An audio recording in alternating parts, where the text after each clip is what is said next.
Bill लेकर संसद में आए हैं और अभी अभी जो वक्फ बोर्ड का कानून जो कांग्रेस के राज में 2013 में अमेंड हुआ, इसका परिणाम दिखे। कर्नाटक के गांव वक्फ के कानून के तहत वक्फ की संपत्ति घोषित कर, किसानों की भूमि, लोगों के घर, यहां तक कि मंदिर भी वक्फ की संपत्ति घोषित कर दिए गए।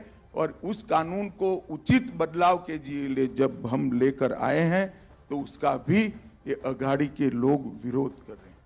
मैं महाराष्ट्र की जनता को ये कहना चाहता हूं कि वक्फ के कानून के बदलाव का विरोध का मतलब है कि आने वाले दिनों में यहां पर भी वक्फ बोर्ड आपकी संपत्तियों को इसी प्रकार से घोषित कर सकता है। तो महाराष्ट्र में बीजेपी ने संकल्प पत्र जारी कर दिया है। केंद्रीय गृह मंत्री अमित शाह राहुल गांधी पर भी जबरदस्त प्रहार करते हुए नजर आए हैं। इस वक्त कांग्रेस प्रवक्ता शिवानंद हुल्यालकर इस वक्त हमारे साथ जुड़ रहे हैं। शिवानंद जी, बहुत स्वागत है आपका न्यूज 18 इंडिया पर।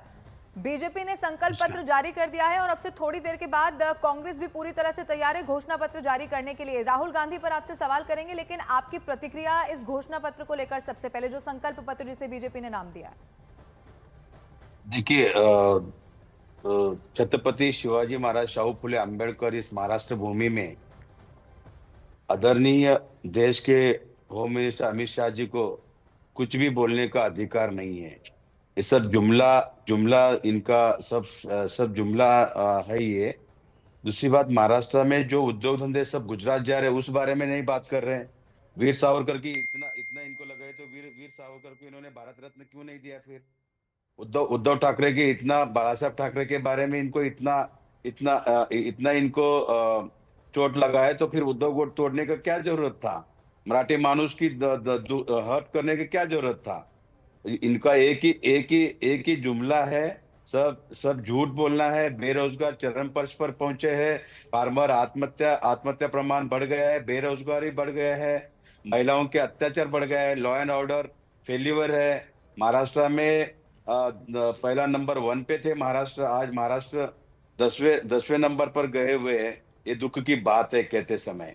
और महाराष्ट्र विकास आघाड़ी, हमारा नेता राहुल गांधी जी के नेतृत्व में, मल्लिकार्जुन खड़गे की नेतृत्व में महाराष्ट्र में महालक्ष्मी योजना गरीब, दलित, वंचित सब महिलाओं के लिए 3000 रुपए देने का हमने फैसला लिया है।